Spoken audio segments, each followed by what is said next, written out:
Hello, everyone. Welcome to Joe Consume Cinema. I'm your host, Son of Hades, and today we have Rome, Season 2, Episode 5. So, last time we had, Titus and Varenus working together again, finally restoring that old friendship and recovering the children and getting them out of that slave hellhole. And it's not going to be easy bringing them back, but I have confidence now that, as long as they stick together, I think they're going to make it to the end of the show, at the very least. You had Mark Antony against a combined Senate and Octavian force, soundly defeated, but still alive. And I think that's a major mistake on Octavian's part. By rather than finishing him off, he decided to take his men and go to the Senate to press the claim for promised wages for all the fighting that they've done. And it's a very similar situation to the beginning of season 1 when Caesar took his troops to Rome. And yeah, there's no Pompey in Rome at the moment that can deter him. So he should have free reign, and I think it's going to lead to Octavian being proclaimed the next Caesar. Essentially, he already goes by that name anyway, so it makes sense. We did get a look at Brutus and what he's been up to. The previous episode, he's dejected, just wandering around in the Far East, trying to gather men, but why would anybody come to his cause? It doesn't make sense to me. Last episode, we got him actually managing to gather up some people. They have a decent number on their side now, so that's a bit strange to me. I find that a bit unbelievable that that would happen so quickly. I mean, the one conversation he was having in the previous episode was he was talking about the assassination of Caesar, like trying to brag about it, and the guy talking to him is like, "Don't you consider that a cowardly act? I mean, you stabbed him after others had stabbed him hundreds of times. It seems rather weak to me, that." And that's how I look at it. So I don't get why other people don't view that and why anybody would rally to his side. But apparently some have. So I guess he's going to eventually come back to Rome. Will he come back to a Rome that is under the rule of Octavian? I don't know. Or will he get there in time to prevent that? Don't know. We're gonna have to find out. So far, season 2 has been decent overall. Some things here and there bother me a little bit, but still good overall. Still enjoying it. Still want to see where things go. So yeah, that's pretty much it. So as always, remember to blank, blank, and blank. Doing really well. In fact, today we hit over 500 subscribers, which is awesome. So thanks everyone that subscribed. But you know, the goal is a lot higher than that. So keep those likes, comments, shares, and subscribes coming. I really appreciate it. With that, let's get right to the episode. There soon.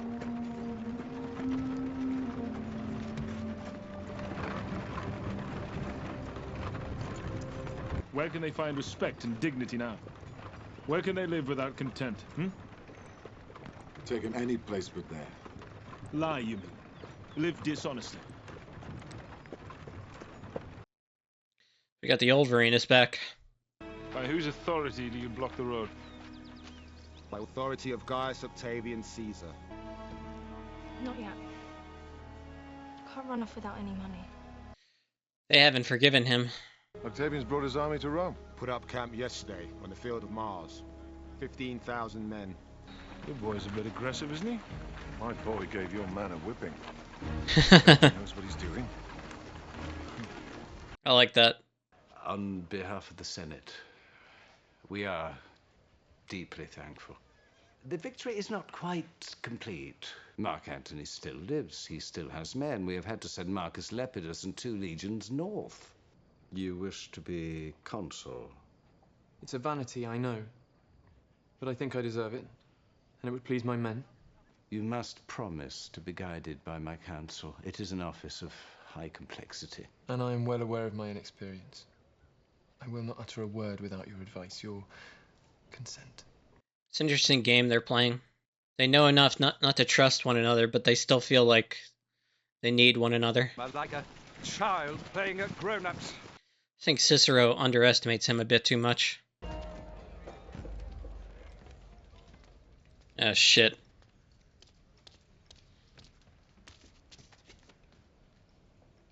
These are my daughters, redeemed from slavery. The eldest has been prostituted. The boy is my wife's child by another man. You will treat them with respect and kindness. Wow. Very blunt. We're all of us starting again together. There'll be awkwardness at first, no doubt. We're a family and we'll be together. We will not speak of the past. Yes, Father. It's not that easy, dude. I don't intend to enter the city until the Senate has ratified me as consul. I shall then live at Caesar's villa. If Mother wishes to visit me there, no one will stop her. Consul? Everyone in Octavian's life can't think of him as anything other than a boy. We're going as before.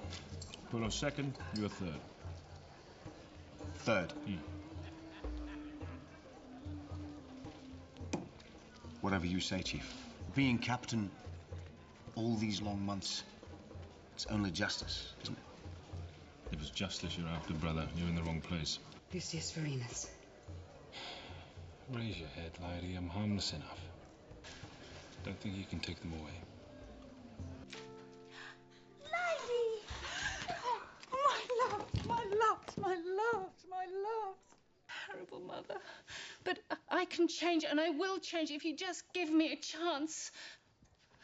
I'm so sorry. I forgive you. Beloved Octavian has blessed us with his forgiveness.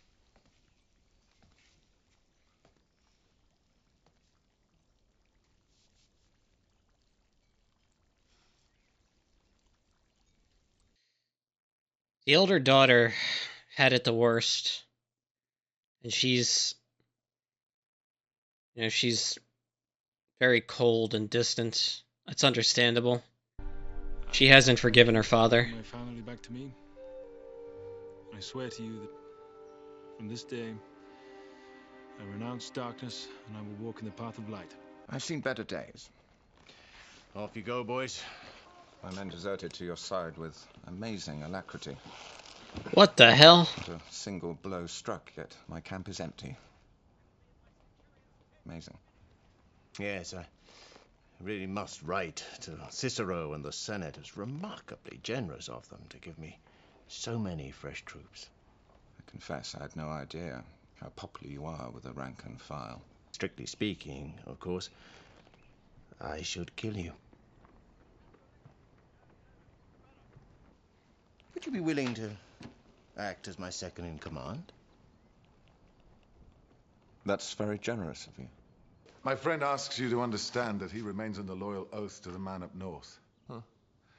But he will do what's best for the city. If him up north were to come back with full armor on, We shall hope for the best. As my first act in this reborn republic, and in honor of my father, I propose a motion to declare Brutus and Cassius murderers and enemies of the state.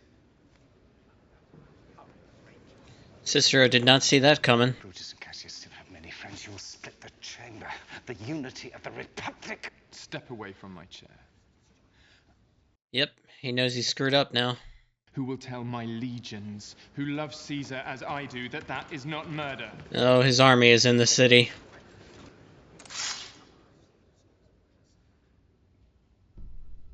Who will speak against the motion? Wow, that is a power move. That's fucking clever. Motion carried unanimously. I've been outmaneuvered by a child. He's not a child. If Octavian hears that you're in communication with Brutus... Don't talk. Right. Children are going to escape now, I guess. They need money to do it. I thought maybe sometime soon we could spend the day together. In the country. If you like. Good. You can have me if you like. I'm not a whore. Hey! Take the money. You stupid, drunken slut. Really, there's no need for... It's that bitch Jocasta's fault. She's the one that's led you astray. So, I was at an orgy. Who cares? Why wouldn't you run and tell your lord and master? Because I wouldn't. Why not? Tell me. He likes her. Because I love her. Boy Octavian has forced the Senate to declare us murderers and enemies of the Republic. That's an outrage. That's a crime. No, it is a terrible blunder. Look, Octavian was set fair to unite both Senate and people behind him. Now, the Senate fears they have created another tyrant. Cicero begs us to return as soon as we can. Begs us. Octavian has only the 4 legions, no? Antony's 7. That's the beauty of it. Look, Antony and Octavian hate each other far more than they hate us. Soon enough, they must fight each other for supremacy. We need only wait, mop up the survivors. I don't think it's going to work out for Brutus and Cassius. I want us to make peace. Your 2 collegia will have the Argosy docks. You can divide them between you as you wish. We keep the Ostians. The Austrians want to come with us. Nevertheless, they stay with the Aventine. Now, I wonder if Arenas' children are going to run away, and he's going to think that it's these 2 causing trouble for him, and immediately a fight breaks out. We need time to regain our strength. While they're fighting over the spoils of the Argosy, we'll be recruiting men. Run away? Why? We can't stay with that evil man. He is your father. He killed Mama. He cast us to slavery and disgrace. I understand it's a hard thing to bear, but it is, as it must I be. hate him. And for hatred, you lead your brother and sister unprotected into the street. I will take care of them. We've got enough money. The first thief that crosses your path will have that, and then what? You're alone in the world. How will you live? By stealing? By whoring? If I have to. And your sister, when she turns woman, shall she be a whore also? Your brother a catamite? You must be an obedient daughter. Kneel to him. Tell him you love him. Never. Your mother wants you to live. Brutus and Cassius are returning to us. They bring with them 20 legions. How many legions do you have? 4, is it? If you were to disarm yourself, I might persuade Brutus to treat you leniently on account of your youth. I heard Brutus in discussing they do not have 20 legions, they have 11.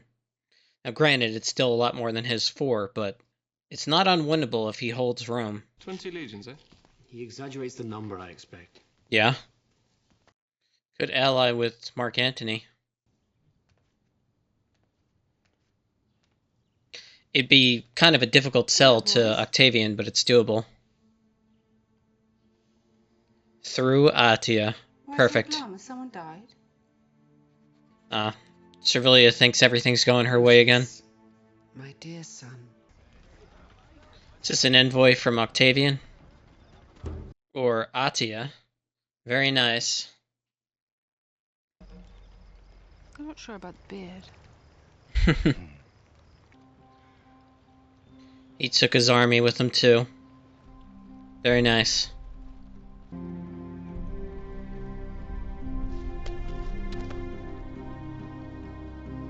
Wow.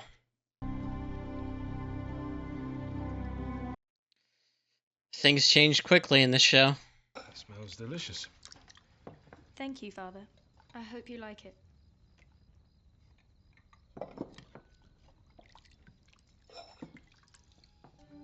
Family.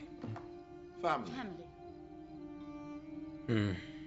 Nice moment, but it's hollow.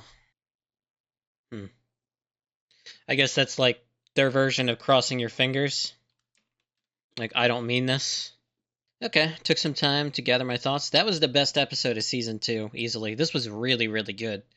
I feel like, okay, like, first really, really solid episode since the first 2 episodes of this season.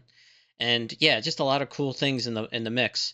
So, this whole situation between Renus and his family is, you know, it makes total sense that the children wouldn't just forgive him and get on with their lives. It was never going to be that easy, unfortunately. They went through way too much. They blamed Varenus for the death of Niobe, and yeah, it's just not going to be that easy. So how they feel makes sense, but I am glad that they went to their aunt who kind of set them straight. Like, you can't do this. You don't have a plan. You're going to end up dead. You have to stay with your father. And at least now they're safe. They're not happy, but they're safe at least. So that's good. That's a good development overall. More interesting is just everything that's happening between the Senate and Octavian. Mark Antony, coming back so quickly. I didn't see that coming that fast, but that's great. Brutus and Cassius thinking now they have the upper hand. They're rushing back with an army, and they're about to run into a huge trap. But yeah, I love how all of that played out, and I thought it was great. So the Senate sent Lepidus to finish off Mark Antony, like a decent sized force, and he persuaded them. I don't know how exactly. It was alluded to a little bit, but yeah, he persuaded them to join with him instead of following Lepidus. I guess they didn't respect him, felt he was too much of an elite. Political winds changed quickly, and he all of a sudden has a decent sized force. I want to say he has 8 legions, maybe more. I forget the exact number with Mark Antony, but yeah, he like more than quadrupled what he had, so that's awesome. Octavian named consul. First official act declares Brutus and Cassius and all those involved in the removal of Caesar as murderers. It's just interesting how people continue to underestimate Octavian. They view him as a boy, and that's kind of weird for this time period because you're living in an age where boys are literally conquerors, and it happens all the time. Kind of interesting how the youth get underestimated even during this time period. Understandable, I guess. I mean, Octavian has never done any of this. Octavian's kind of like a prodigy, really, because he's always been very intelligent and capable, and anything he's not good at, he practices at until he is, and that's a useful skill to have. And so far in life, everything he's tried, he's been successful at, and that's interesting. There's also, like, I picked up on it immediately, like, what's Octavian going to do here? He's outnumbered at like 3-1, and I kind of reasoned out like who's on the board that could potentially help, and I figured, well, Mark Antony's still kicking around, so maybe there's an alliance there. And then sure enough, they pan over to a shot of Attia, and it's like, okay, that's the end right there, and that makes total sense too. I just liked how everything came together this episode, and it felt good. It felt really good. This was like an episode that's on quality with season 1, and again, I'm enjoying season 2, like small minor things here and there, but I will say if it has felt a little bit different these past couple of episodes and just a little bit rushed. This felt more like season 1 to me, and I'm really, really digging that because I have high regard for season 1, and it's very difficult to match that bar, but I think this episode especially and the first 2 of the season are on par with season 1, so still very good, still a lot to enjoy, and yeah, just enjoying it. But yeah, that's pretty much all I got. So as always, thanks for watching, and peace.